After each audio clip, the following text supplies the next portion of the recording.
नमस्कार, आवाज समाचार देख रहे हैं आप और आपके साथ मैं हूं स्मिता रिशाल। वक्त हो गया है 4 बजे की तमाम अहम और बड़ी खबरों का, जिस पर करेंगे नजर। लेकिन उससे पहले नजर इस वक्त की हेडलाइंस पर। होटल और टूर ऑपरेटर को मिलेगा आसान शर्तों पर 50,000 करोड़ रुपए का सस्ता कर्ज। 3 लाख तक कृषि लोन पर बैंकों को 1.5% की राहत देगी सरकार। कैबिनेट का अहम फैसला।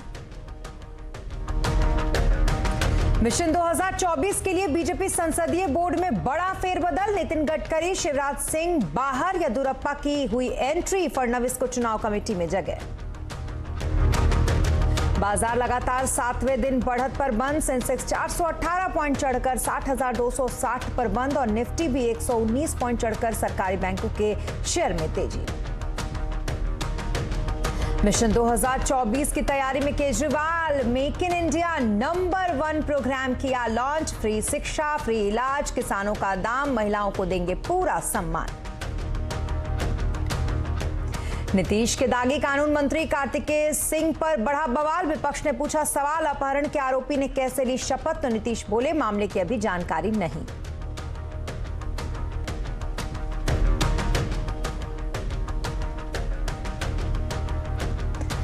और पूरे देश में हर तरह के मोबाइल का होगा एक ही चार्जर। सरकार बना रही है योजना। टैबलेट, एयरपॉड, स्मार्ट वॉच के लिए भी बन सकता है एक ही चार्जर का नियम।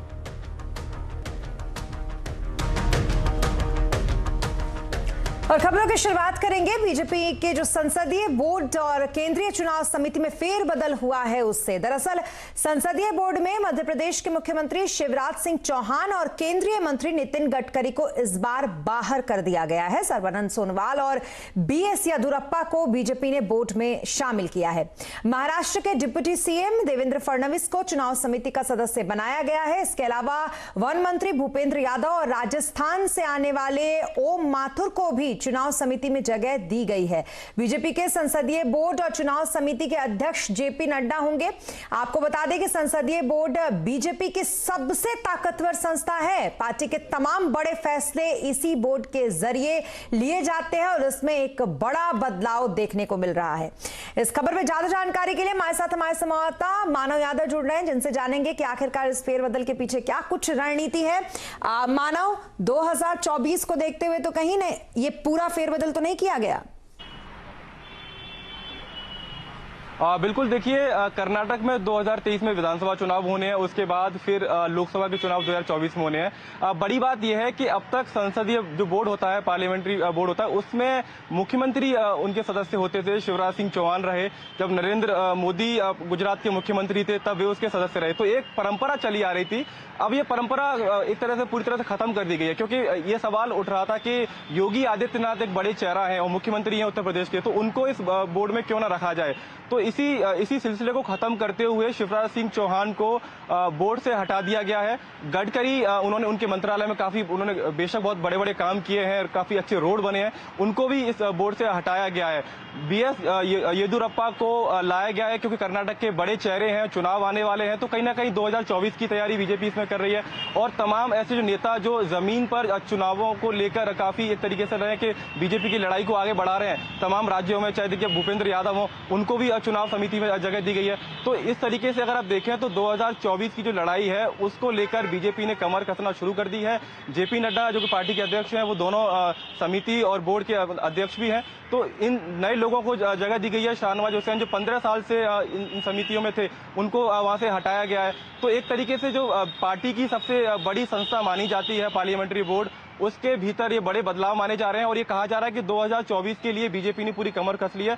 बड़ी बात यह है, और कई लोगों को जो अगर पार्टी में बात करें तो पार्टी के कई लोग और सूत्र ये मानते हैं कि जब गडकरी को उस बोर्ड से हटाया गया तो ये काफी चौंकाने वाला फैसला उन लोगों को लगा। हालांकि शिवराज सिंह चौहान को हटाया सिर्फ इसलिए गया क्योंकि अब पार्टी ने ये लाइन तय कर दी है कि मुख्यमंत्री को पार्लियामेंट्री बोर्ड का सदस्य नहीं रखा जाएगा।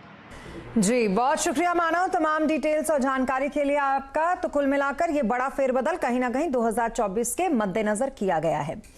और एक तरफ जहां बीजेपी 2024 के लिए पूरी जोरों शोरों से प्लानिंग में जुटी हुई है, तो वहीं कांग्रेस ने अपना घर कांग्रेस से फिलहाल नहीं संभल रहा। कांग्रेस के वरिष्ठ नेता गुलाम नबी आजाद ने जम्मू कश्मीर में कांग्रेस कैंपेन कमेटी का अध्यक्ष बनाए जाने के 2 घंटे के भीतर ही पद से इस्तीफा दे दिया। अब यह चर्चा गर्म है कि आजाद बीजेपी में जा सकते हैं। हालांकि गुलाम नबी आजाद ने के करीबी ने साफ किया है कि वे फिलहाल कांग्रेस नहीं छोड़ने वाले हैं, कांग्रेस में ही रहकर अपनी बात वो उठाते रहेंगे। दरअसल 73 साल के गुलाम नबी आजाद अपनी सियासत के आखिरी पड़ाव पर फिर से प्रदेश कांग्रेस की कमान संभालना चाह रहे थे, लेकिन केंद्रीय नेतृत्व ने उनकी बजाय 47 साल के विकार रसूल वानी को यह जिम्मेदारी दे दी। और कहा यह जाता है कि ये बेहद करीबी है गुलाम नबी आजाद के, लेकिन फिर भी उन्हें यह फैसला केंद्रीय नेतृत्व का पसंद नहीं आया। और अब बात करेंगे अरविंद केजरीवाल की। भारत को दुनिया का नंबर 1 देश बनाने की सियासी जंग छिड़ गई है। 15 अगस्त को लाल किले की प्राचीर से प्रधानमंत्री नरेंद्र मोदी ने देश को आगे बढ़ाने के लिए 5 प्रण गिनाए थे। अब दिल्ली के मुख्यमंत्री अरविंद केजरीवाल ने भी make in India number 1 mission का ऐलान किया है। केजरीवाल ने कहा है कि उन्हें इस देश के 130 करोड़ लोगों को इस मिशन से जोड़ना है। उन्होंने ये भी कहा कि अगर हम इस देश को नेताओं के भरोसे छोड़ देंगे तो हम और पिछड़ जाएंगे। केजरीवाल ने वो 5 काम भी गिनाए जिन्हें करने से भारत दुनिया का नंबर 1 देश बन सकता है। देश आगे कैसे बढ़ेगा? देश दुनिया का नंबर 1 देश कैसे बनेगा? भारत दुनिया का नंबर 1 देश कैसे बनेगा? हमें अपने हर बच्चे के लिए अच्छी शिक्षा का इंतजाम करना पड़ेगा, फ्री शिक्षा का इंतजाम करना पड़ेगा, अच्छे से अच्छे इलाज का इंतजाम करना पड़ेगा, फ्री में इलाज का इंतजाम करना पड़ेगा। तीसरी चीज हमें करनी पड़ेगी, एक एक युवा के लिए रोजगार का इंतजाम करना पड़ेगा। चौथी चीज, हमारे देश की हर महिला को सम्मान मिलना चाहिए। हमारे देश के किसानों को उनकी फसलों का पूरा दाम, उनकी मजदूरी का पूरा दाम देना है, ताकि हर किसान का बेटा फक्र के साथ किसानी कर सके। और अब बात करेंगे कुछ अहम फैसलों की। दरअसल होटल और टूर ऑपरेटर को आसान शर्तों पर 50,000 करोड़ रुपए का सस्ता कर्ज देने का फैसला लिया गया है। इसके अलावा कैबिनेट ने और भी कई अहम फैसले लिए हैं। डिटेल लेंगे इस पर लक्ष्मण रॉय जी से, लेकिन सबसे पहले सुनवाते हैं आपको अनुराग ठाकुर ने क्या कुछ कहा है। किसानों को ज्यादा ब्याज देने पर न करना पड़े, या फिर बैंक जो किसानों को 7% पर ब्याज दर पर पैसा देते हैं उन पर बोझ ना पड़े, तो भारत सरकार ने निर्णय लिया है कि 1.5% इंटरेस्ट सबवेंशन अपनी ओर से देगी और 34,856 करोड़ रुपया इसके लिए हम उपलब्ध करवाएंगे। तो सन 2022-23 जो वित्तीय वर्ष हमारा 2022-23 से हमारे 24-25 तक इसको उपलब्ध करवाया जाएगा और किसानों को पहले की तरह ही किसान क्रेडिट कार्ड पर 3 लाख रुपए का लोन मिलेगा। जी हाँ, तो और जानेंगे इस पर पूरी डिटेल खबर की लक्ष्मण रॉय जी से। लक्ष्मण जी, क्या कुछ है पूरी जानकारी और कौन से फैसले लिए गए आज? देखिए, सबसे महत्वपूर्ण फैसला हुआ है होटल, ट्रैवल, टूरिज्म सेक्टर के लिए। वो सेक्टर जो कि कोरोना के समय सबसे ज़्यादा प्रभावित होने वाले सेक्टर में था, लेकिन सरकार से अब तक इनको राहत नहीं मिली थी। अब चूंकि सारी व्यवस्थाएं वापस से पटरी पर लौट रही हैं, तो सरकार ने इस सेक्टर को वापस से पटरी पर आने के लिए आज 50,000 करोड़ रुपए के इमरजेंसी क्रेडिट गारंटी स्कीम के तहत कर्ज या आसान शर्तों पर कर्ज देने का ऐलान किया है।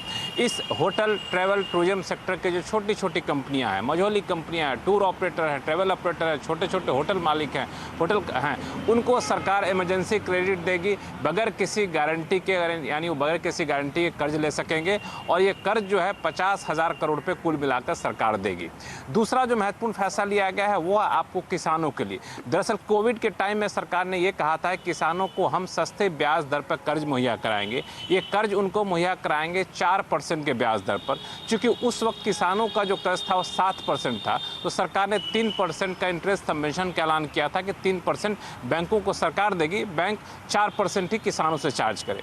धीरे धीरे ब्याज दरें कम होने लग गई। उसके बाद क्या हो कि 4% के पास आ गई तो सरकार ने इंटरेस्ट सबवेंशन देना बंद कर दिया था।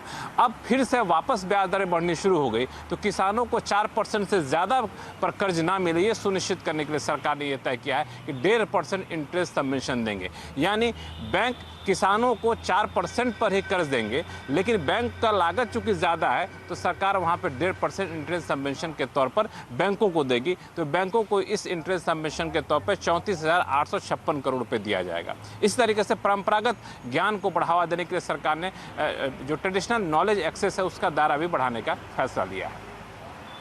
बहुत शुक्रिया तमाम डिटेल्स के लिए लक्ष्मण जी आपका।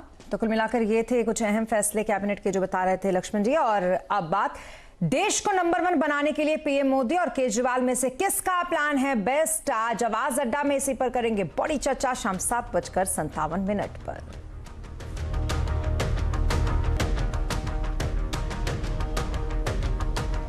और अब खबर मार्केट की। बाजार में बुल्स का जोश काफी हाई है। लगातार 7वें दिन बाजार बढ़त पर बंद हुआ। सेंसेक्स और निफ्टी 5 अप्रैल के ऊपरी स्तर पर बंद हुए। आज सेंसेक्स 418 पॉइंट चढ़कर 60,260 पर और निफ्टी 119 पॉइंट चढ़कर 17,944 पर बंद हुआ। तो वहीं मिड कैप स्मॉल कैप शेयरों में भी शानदार तेजी रही।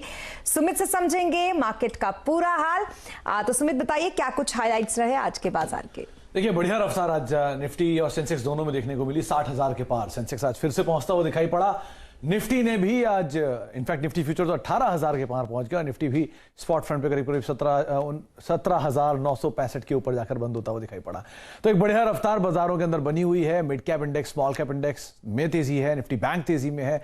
आईटी में खरीदारी थी, मेटल में तेजी थी और बहुत हद तक ऑटो की तरफ से भी, एनबीएफसी की तरफ से भी सपोर्ट आता हुआ दिखाई पड़ा। तो एक शानदार मूव और 5 अप्रैल के ऊपरी स्तरों पर जाकर आज इंडेक्स बंद होता हुआ दिखाई पड़ा। तो जोरदार रफ्तार 7वें दिन इंडेक्स में आज बरकरार रही। जी हाँ, और इस बढ़त के साथ ये भी जानना चाहेंगे कि आज किन सेक्टर्स में तेजी और कहां थोड़ा सा दबाव दिखा। देखिए आज गेनर्स की सूची ज्यादा बड़ी दिखाई पड़ेगी आपको फ्रंट लाइन इंडेक्स में भी, मिड कैप में भी। जहां पर निफ्टी के टॉप गेनर्स की बात करें तो आज बजाज फिनसर्व करीब 5.5-6% का उछाल। एचडीएफसी लाइफ लगातार दूसरा दिन तेजी में। हीरो मोटोकॉर्प 3.5% चढ़ा और बजाज फाइनेंस करीब 3.5% का उछाल यहां पर भी आता हुआ दिखाई पड़ा। निफ्टी लूजर्स में आज अपोलो हॉस्पिटल 1% नीचे, एम&एम करीब 1% बिकवाली, टाटा मोटर्स 1% नीचे और सिप्ला रफली 1% के आसपास का फॉल यहां पर आता हुआ दिखाई पड़ा। मिड कैप गेनर्स की बात की जाए तो आज आईसीआईसीआई सिक्योरिटीज करीब 8.5% चढ़ा, जी एंटरटेनमेंट 6% ऊपर, ट्रेंट 4.5% ऊपर और एल&टी टेक 4.5% का उछाल यहां देखने को मिला। मिड कैप लूजर्स की बात की जाए तो सोना कॉमस्टार्स लगातार दूसरे दिन बिकवाली में 5.5% नीचे, प्रेस्टीज एस्टेट 2.5% नीचे, हिंदुस्तान जिंक 2.5% नीचे और मैक्स हेल्थ केयर करीब 2.5% की बिकवाली यहां पर आते हुए दिखाई पड़ी। इसके अलावा आज एफ&ओ के गेनर्स में रहे जी एंटरटेनमेंट, बजाज फिनसर्व, ट्रेंट और आईसीआईसीआई लोम्बार्ड जो कि जोरदार तेजी में थे। एफ&ओ लूजर्स की बात की जाए तो आज प्रेशर देखने को मिला पीवीआर के अंदर, भारत फोर्ज के अंदर और आईजीएल जहां पर करीब 2% तक का दबाव बनता हुआ दिखाई पड़ा।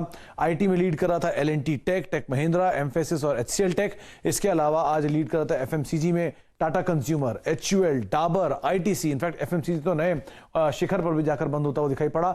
और एनर्जी स्पेस से बीपीसीएल, एनटीपीसी, आईओसी, रिलायंस जहां पर कुछ हद तक खरीदारी बनते हुए दिखाई पड़ी। तो ओवरऑल एक बढ़िया मूड मॉल बाजार का लगातार बना हुआ है और एक अच्छी रफ्तार इंडेक्स फ्रंट पे हमने देखी भी है।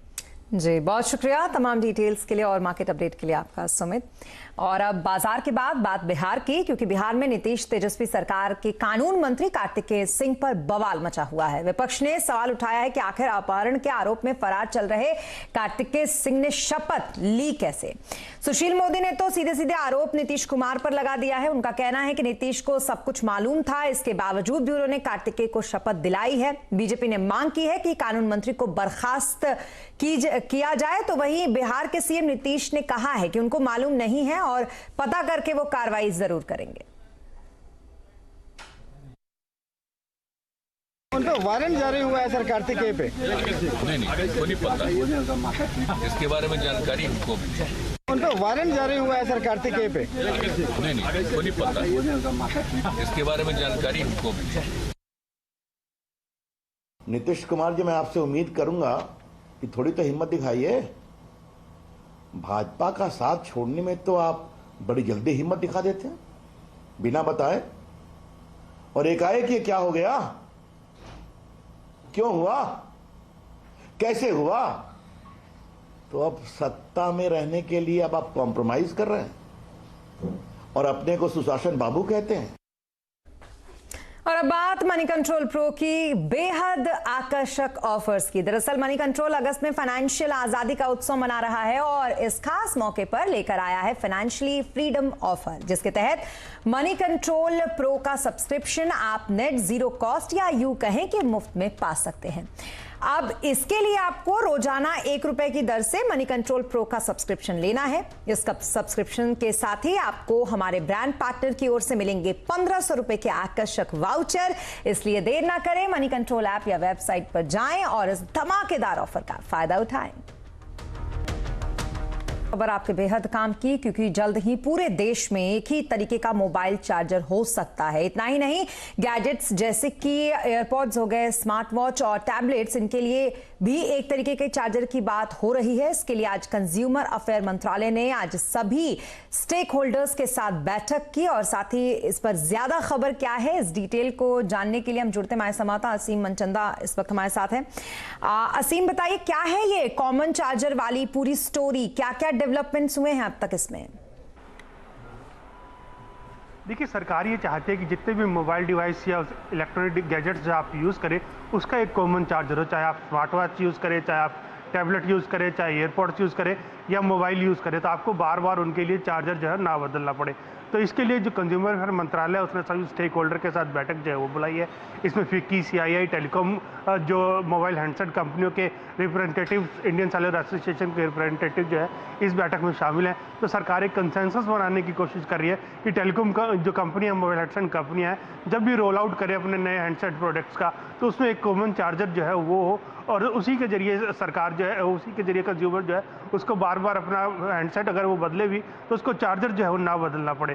तो इसकी तैयारी जो है चल रही है। सरकार को लगता है इससे ना सिर्फ कंज्यूमर की बचत होगी बल्कि जो ई वेस्ट है वो भी कम होगा। तो इसी दिशा को लेकर के सरकार जो आगे बढ़ रही है। बैठक अभी जो है वो चल रही है। तो जिस तरह से बैठक खत्म होगी हम अपने दर्शकों को अपडेट देने की कोशिश करेंगे कि क्या स्टेक होल्डर इसके लिए राजी हो गए और कब तक ये भारत में रोल आउट जो हो सकता है। जी, लेकिन असीम, एक चीज़ और आपसे समझना चाहेंगे, क्योंकि यूरोप में भी ये नियम लागू हो चुका है, वहां पर क्या सभी चार्जर एक जैसे हो गए हैं अभी? देखिए, यूरोपियन कमीशन ने भी पहले अपने यहाँ स्टेक होल्डर के साथ एक कंसेंसस बैठक जो है वो की थी और बैठक करने के बाद उसने जो भी स्टेक होल्डर्स हैं उनको निर्देश दिए कि आप कॉमन चार्जर जो है अपनाइए। तो 2024 से जितने भी डिवाइसेस यूरोप के अंदर बिकेंगे उनके अंदर एक कॉमन चार्जर जो है होगा। USB-C पोर्ट को लेकर के सहमति जो है वो बन गई है। तो एक डेडलाइन उन्होंने तय कर दी है कि 2024 जब भी आएगा तो उस शुरुआत से वहाँ पर एक जो भी जितने भी डिवाइसेस बिकेंगे उनके अंदर कॉमन चार्जर होगा। तो उनको भी लगता है कि यहाँ रिपोर्ट जो यूरोपियन कमीशन ने अपनी दी है कि इससे यहाँ ना सिर्फ ई वेस्ट कम होगा बल्कि जो कंज्यूमर्स हैं उनको करोड़ों डॉलर्स की बचत जो है वो भी होगी। जी, बहुत शुक्रिया तमाम डिटेल्स के लिए असीम आपका। तो कुल मिलाकर कि एक ही चार्जर सबके लिए, इस पर फिलहाल विचार चल रहा है। तो कैसा होगा एक देश एक चार्जर का ये जो पूरा लक्ष्य है, ये कैसा होगा, कैसे बनेगा ये हकीकत, आज कंज्यूमर अड्डा में करेंगे विस्तार से इस पर चर्चा। जरूर जुड़िएगा हमारे साथ। सबका चार्जर एक। और मुंबई में देर रात CNG PNG के बढ़े हुए दामों से निजात मिल गई है। मुंबई में CNG के दाम ₹6 प्रति किलो घटाए गए, तो वहीं PNG के भाव में भी ₹4 प्रति किलो की कमी की गई। इस कटौती के पीछे की वजह है सिटी गैस डिस्ट्रीब्यूशन कंपनियों को ज्यादा गैस मिलना। हालांकि अभी कुछ दिन पहले ही गैस के दाम बढ़ाए गए थे। और अब बात बॉलीवुड एक्ट्रेस जैकलीन फर्नांडिस की, जिन पर ईडी की गाज गिरी है। जैकलीन जल्द जेल जा सकती हैं। ईडी ने जैकलीन को 215 करोड़ की वसूली करने वाले सुकेश चंद्रशेखर के साथ संबंध रखने और वसूली के पैसे से गिफ्ट लेने के चक्कर में आरोपी बनाया है। ईडी ने चार्जशीट दाखिल कर उसमें दावा किया है कि वसूली के पैसे से जैकलीन को फायदा मिला है और वो जानती थी कि सुकेश क्रिमिनल है। दरअसल सुकेश ने 10 करोड़ रुपए से ज्यादा की धनराशि एक्ट्रेस को दी। इसमें से 7 करोड़ 15 लाख रुपए की एफडी हुई है और अप्रैल में ईडी ने सारी रकम को सीज कर लिया था। सुकेश ने ना सिर्फ जैकलीन बल्कि उनके पेरेंट्स और बहन को भी महंगे तोहफे दिए। सुकेश ने जैकलीन को एक अच्छी नस्ल का घोड़ा भी गिफ्ट दिया है। हालांकि अभी तक जैकलीन को गिरफ्तार नहीं किया गया। अभी अदालत में चार्जशीट पर संज्ञान लेना बाकी है। देश के बाहर यात्रा करने की अनुमति जैकलीन को नहीं दी जाएगी फिलहाल। और देश को नंबर 1 बनाने के लिए पीएम मोदी और केजरीवाल में से किसका प्लान है बेस्ट? आज आवाज अड्डा में इसी पर करेंगे बड़ी चर्चा शाम 7:57 पर। और अब बात मनी कंट्रोल प्रो के बेहद आकर्षक ऑफर की। मनी कंट्रोल अगस्त में फाइनेंशियल आजादी का उत्सव मना रहा है और इस खास मौके पर लेकर आया है फाइनेंशियल फ्रीडम ऑफर, जिसके तहत मनी कंट्रोल प्रो का सब्सक्रिप्शन आप नेट जीरो कॉस्ट या यूं कहें कि मुफ्त में पा सकते हैं। अब इसके लिए आपको रोजाना ₹1 की दर से मनी कंट्रोल प्रो का सब्सक्रिप्शन लेना है। इस सब्सक्रिप्शन के साथ आपको हमारे ब्रांड पार्टनर की ओर से मिलेंगे ₹1500 के आकर्षक वाउचर। इसलिए देर ना करें, मनी कंट्रोल ऐप या वेबसाइट पर जाएं और इस धमाकेदार ऑफर का फायदा उठाएं।